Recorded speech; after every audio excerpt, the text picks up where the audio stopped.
পুষ্টিগুণ ও উপাদেয়তার দিক থেকে খাদ্য তালিকার প্রথম সারিতেই থাকবে মধুর নাম। কোরআন এবং হাদিসেও মধুর অনেক গুণাগুণ সম্পর্কে বলা হয়েছে, যা পরবর্তীকালে বিজ্ঞানীদের দ্বারা সত্য বলে প্রমাণিত হয়েছে। অথচ আমাদের অনেকের কাছে তা অজানা বলে মধুর উপকারিতা আমরা কাজে লাগাতে পারি না। বিস্তারিত নুসরাত আহমেদের ডেস্ক রিপোর্টে।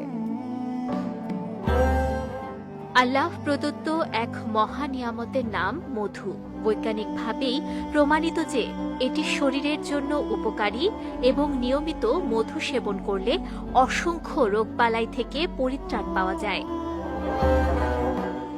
পবিত্র কোরআনে মধু নিয়ে আল্লাহ জানিয়েছেন, মুত্তাকিদের যে জান্নাতের ওয়াদা দেয়া হয়েছে তার দৃষ্টান্ত হল, তাতে আছে নির্মল পানির নহর, দুধের ঝর্ণা যার স্বাদ পরিবর্তিত হয়নি, পানকারীদের জন্য সুস্বাদু সুরার নহর এবং আছে পরিশোধিত মধুর ঝর্ণা।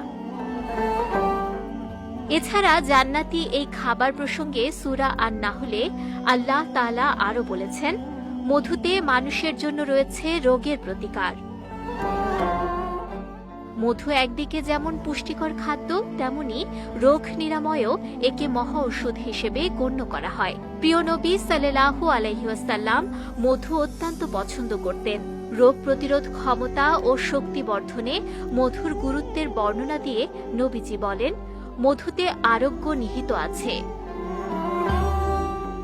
যুগ যুগ ধরে বহু বিজ্ঞানীরা জান্নাতি এই খাবার নিয়ে নানা গবেষণার কথা তুলে ধরেছেন, যাতে বলা হয়েছে শক্তি বৃদ্ধি, হজমের সহায়তা, কোষ্ঠকাঠিন্য দূরীকরণ, পাকস্থলীর সুস্থতা, দৃষ্টিশক্তি বৃদ্ধি, রক্তশূন্যতা দূরীকরণ, ফুসফুসের যাবতীয় রোগ ও শ্বাসকষ্ট নিরাময়, অনিদ্রা সহ নানা রোগের মহা ঔষধ এই মধু।